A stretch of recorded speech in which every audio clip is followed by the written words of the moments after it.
लोग कहते हैं उसको यहाँ लाके यही मार डालो। या ठिकाणी तुम्ही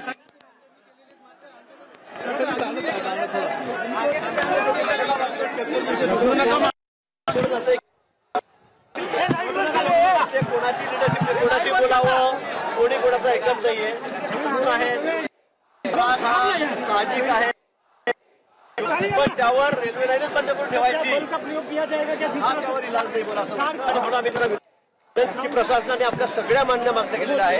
SIT नेमलेली आहे, पोलीस अधिकाऱ्यांना सस्पेंड करायचं त्यांना आहेत, एका गावचे पण नाहीये, स्थानिक परत दिसत नाहीये आणि त्या कोणाशी बोलावं, कोण कोणाला समजवणार हा विषय या ठिकाणी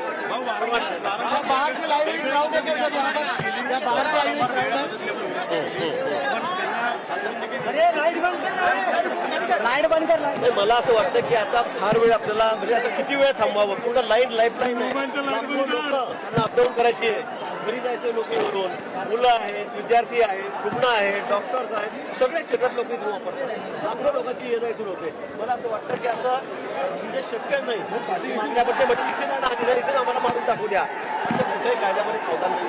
नक्कीच झालेली घटना अतिशय संतापजनक आहे, आमच्या मनामध्ये तेवढाच राग आहे, शासनाच्या मनामध्ये तेवढाच राग आहे आणि शिक्षा त्याला कायद्याने द्यावी लागेल।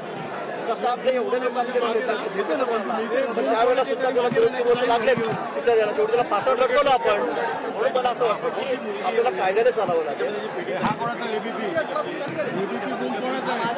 मुलगीच्या वतीने चौकशी केलेली आहे, तिची तब्येत चांगली आहे, त्यांना काही फार असा प्रॉब्लेम नाहीये। CCTV डिलीट केला गेलेला आहे, कोणी बघायला कोणी तिथे शिपाई किंवा कर्मचारी होते की नाही, त्यांना एकटं कसं सोडलं गेलं या बाबतीत सर्व निश्चित संबंधित पोलीस अधिकारी आहेत त्यांना गेलेला आहे, SIT नेमली गेलेली आहे। मी परत आपल्याला सांगतो फास्ट ट्रॅक मध्ये टाकलं गेलेलं आहे, सगळ्या मागण्या मान्य केल्या गेलेल्या आहेत, शिवाय त्याला इथे आमच्या ताब्यात द्यायला मी त्याला मारून टाकतो असं कायद्याने आपल्याला करता येणार नाही, कुणालाही करता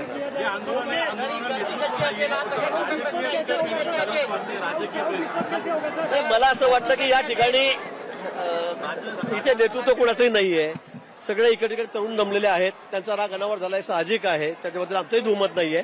पण इथे काही बोर्ड लाडकी बहीण याचे त्याचे अगदी प्रिंट केलेले म्हणजे रात्रीच प्रिंट केलेले दिसत आहेत ते इथे आणून दाखवले जात आहेत। मला वाटतं याला कुठेही पद्धतीने राजकीय वळण लागू देऊ नका, राजकीय फायदा घेण्याचं काम कोणी या घटनेचं करू नये माझी अशी विनंती आहे। आणि त्याचा अनेक जण तोंड सुख घेत आहेत, घडलेली घटना अतिशय दुर्दैवी आहे, पण राजकीय फायदा आमचा कसा होईल असा प्रयत्न काही मंडळी या ठिकाणी करते, ते माझी विनंती आहे की ते आपण करू नये। महाराष्ट्रातील सर्व बातम्यांचे विश्वासार्ह व्यासपीठ, सकाळच्या सर्व सोशल मीडिया प्लॅटफॉर्मला लाईक, फॉलो आणि सबस्क्राईब करा। तसंच सर्व नोटिफिकेशनसाठी बेल आयकॉन प्रेस करायला विसरू नका।